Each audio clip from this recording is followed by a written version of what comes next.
بسم الله الرحمن الرحيم وبه نستعين ونصلي ونسلم على من يسمى في السماء بأحمد وفي الأرض بمحمد.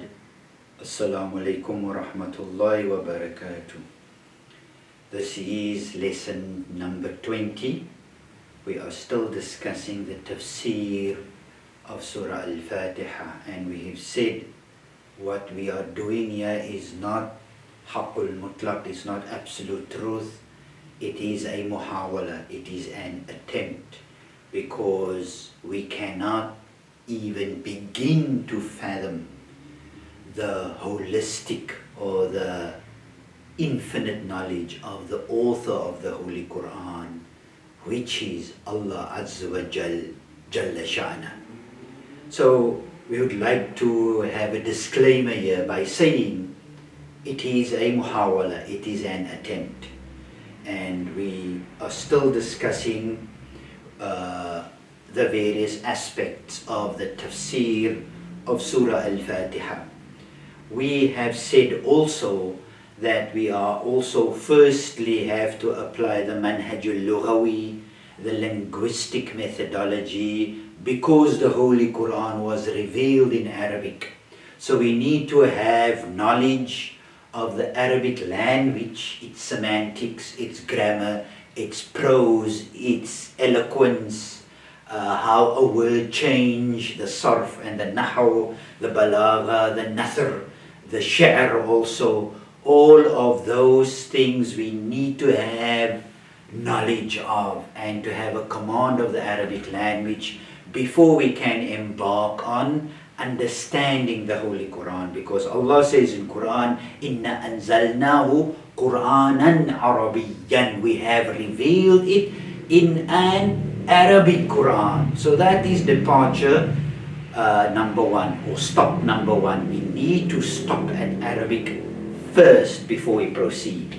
Okay, that being said, we have dealt with some of the aspects of the linguistic aspect of the Holy Quran, and we will continue. And then we've mentioned also the various forms of tafsirs and the various methodologies. We've mentioned that as well. So, and then we went also into the tafsir of the Holy Quran as mentioned. Then we also explained the meanings of some of the words of the Holy Quran and how Allah meticulously selected some of these words. And we've mentioned the last time that the Holy Quran, the Surah Al-Fatiha, is waging a war, is attacking, is torpedoing the ego.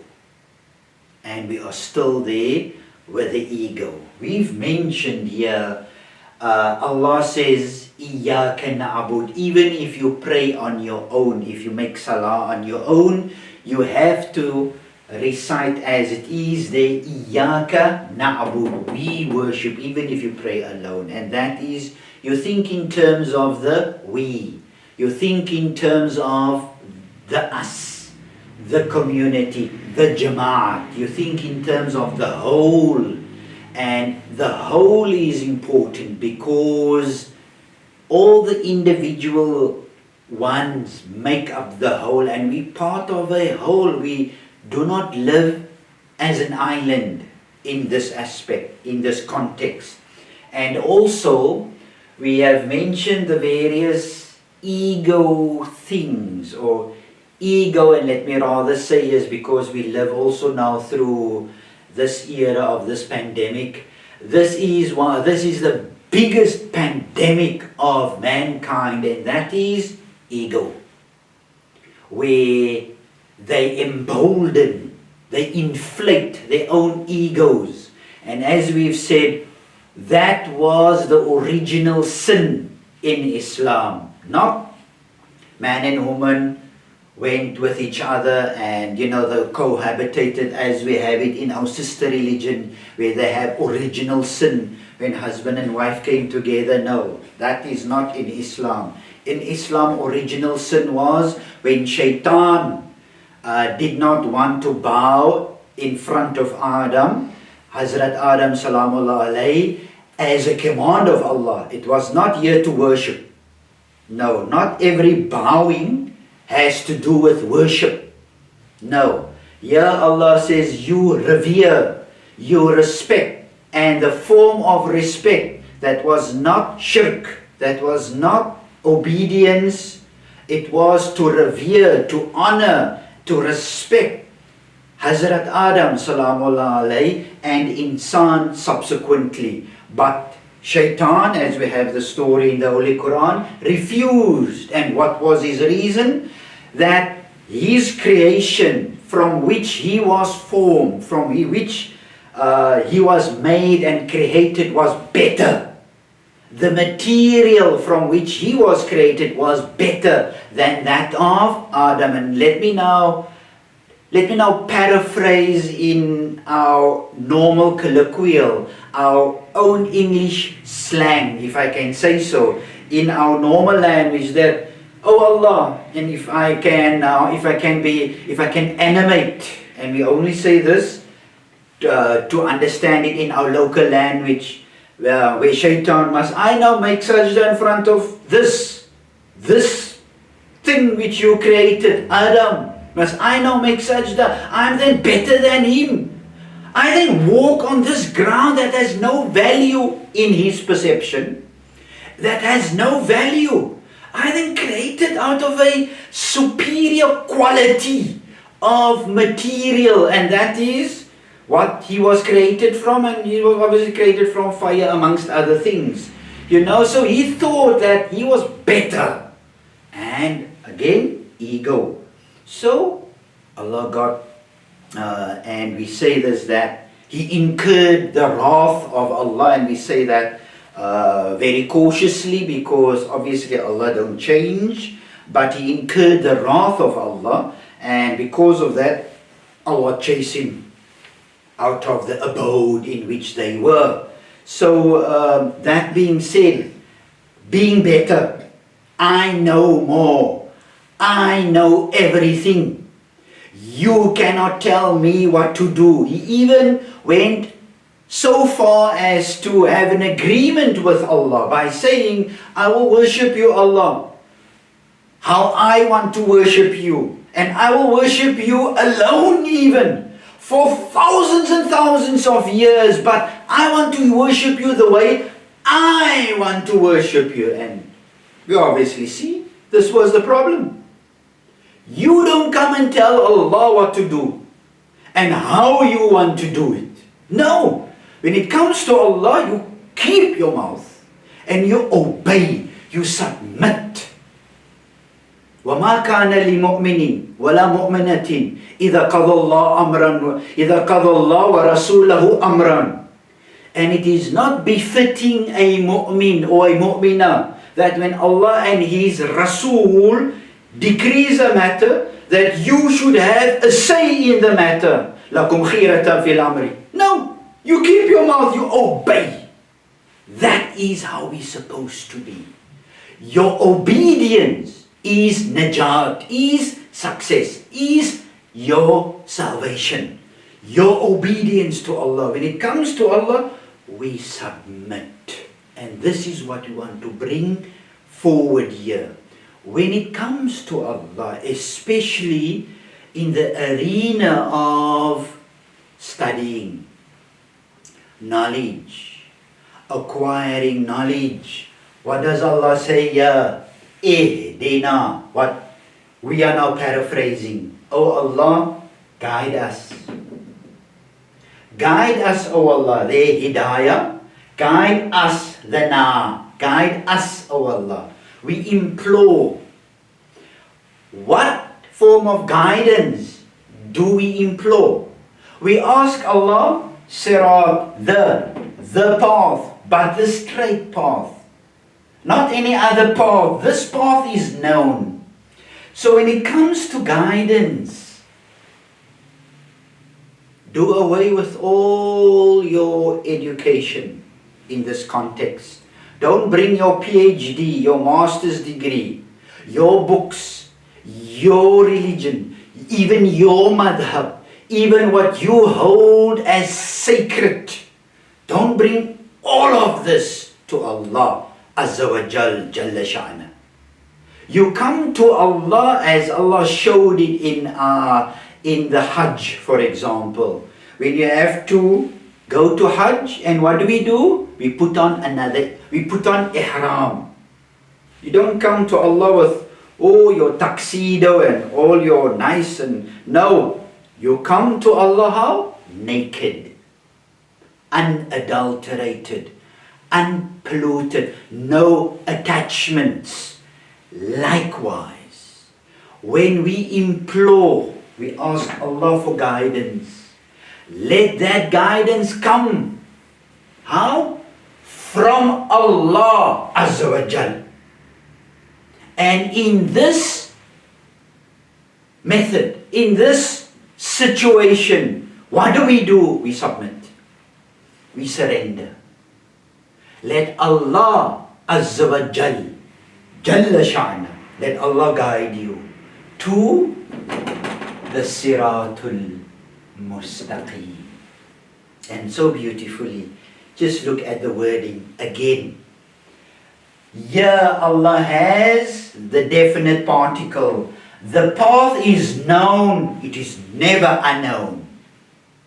The path is known.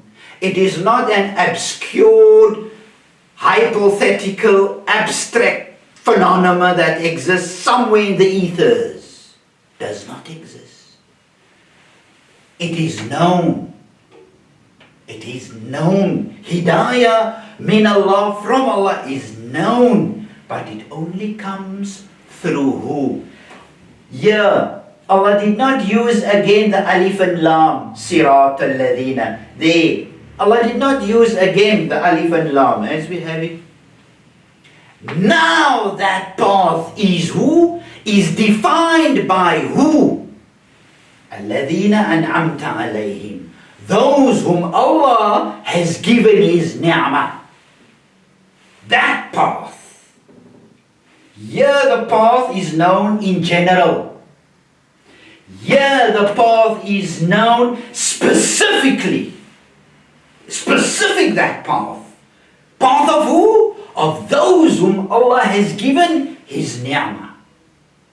So when it comes to knowledge, any student of knowledge, did you get that knowledge from Allah? Or did you get it from other sources? From other books? From other people? Is that knowledge that's going through the filter of the brain, of the mind, is that knowledge divinely inspired? Or does it come from the whims and thoughts and whatever of individuals? Think carefully. If it's not divine, if that knowledge causes separation, causes disunity, causes one group to be supreme than the other, except taqwa. But for some reason there is levels of preference. If there's preferential treatment even of one group against another, then you should know that that knowledge is not divine knowledge. That knowledge is from a lower source. It's not from the higher source or the highest source. And with this, we want to emphasize and, we want to emphasize and we want to highlight and, we want to stress upon. Why do we have so many differences? Why do we differ? Because of what? Egos. I know better than you. I am more educated than you. I know it all and you know it nothing. You know nothing. And because of I know it, what do? you consider yourself to be higher, to be supreme. And with that, you look at others in a condescending manner. This is the pandemic. This is the sickness of insan. Do we submit to Allah? Your knowledge that you have doesn't matter who you are. Doesn't matter who you are. Your knowledge, does it bring people together? Does it bring hearts together? Does it unify people or does it separate? Do you discriminate amongst people because of your knowledge? Then no. It's nafs, ego. It's not coming through the filter that is pure. So when we really ask Allah, Ihdina siratal mustaqim, the knowledge that you have, is it commensurate? Is it compatible with siratal mustaqim? And then is it compatible with those whom Allah has endowed His ni'mah, His favor? There, ni'mah, there's the word, ni'mah. His favors, His blessings. That knowledge, is it commensurate with these two verses of the Holy Quran, of Surah Al-Fatiha? Is it commensurate? Is it compatible? If it's not, then get rid of it. Period. Get rid of it. Because it does not serve you. It serves who? Yes. Who must we serve? Allah. Not the ego. Iyaka na'bud. You, O Allah, we serve. There. Abd. You know? Abd. Abadan. Who do we serve? Allah? Or do we serve our egos? I know it all. I've studied so many years. I have PhD. I have master's degree.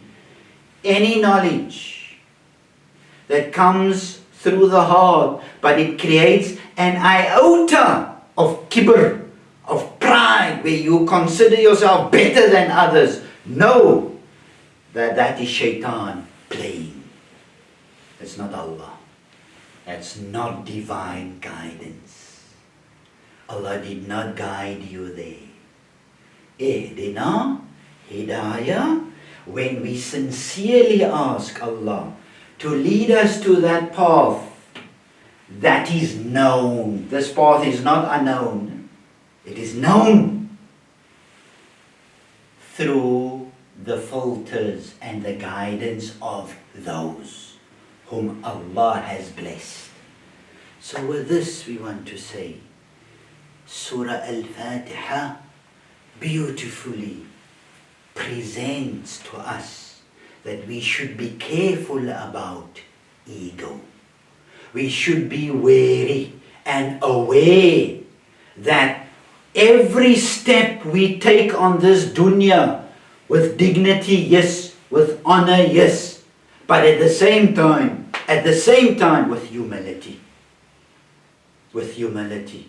Holy Prophet was the most dignified, was the most honorable human being who ever lived, who ever walked this dunya, walked the face of this planet, sallallahu alayhi wa sallam. But at the same time, no one could have beaten him in humility. He was the epitome of excellence, of divinity. And we should emulate, follow him in being dignified and honorable human being. But at the same time, what? Being humble. As Imam Ali salamullah alayhi says in Dua Kumail, as we have it, Oh Allah, Allahumma ja'alni fi kulli al-ahwali, make me in every situation mutawadi'an, humble. Humble, not humiliate. Not to humiliate. No, that's a different topic. Honorable and dignified, at the same time, you humble. And that then will then be hidayah that comes from Allah. Let us say here, Ihdina, who do you address here? You addressed Allah, that Allah should guide, and allow Allah to guide. So, whatever we've studied, whatever, though that knowledge that you have, did it come through this filter? Ihdina siratul mustaqim, siratul ladhina an'amta alayhim. Did it come through this filter or not? Knowledge that separates, knowledge that discriminates, knowledge that causes you to look at yourself as superior than others. Know that that knowledge comes from the lower forces, come from the darkness, come from your shayateen. It's not from the higher source, or the highest source, or the high source, which is divine. With this, we will stop here with our small installment of lesson 20, and we'll continue inshallah next time. May Allah guide us. May Allah open up our hearts. May that filter of knowledge come through a heart that is pure. And may that knowledge then manifest itself through our actions, where we emulate the Holy Prophet sallallahu alaihi wasallam and become a Muhammadi who's dignified and honorable, at the same time humble in every aspect. Allah is our Hadi, Allah is our guide. Wassalamu alaikum wa rahmatullahi wa barakatuh.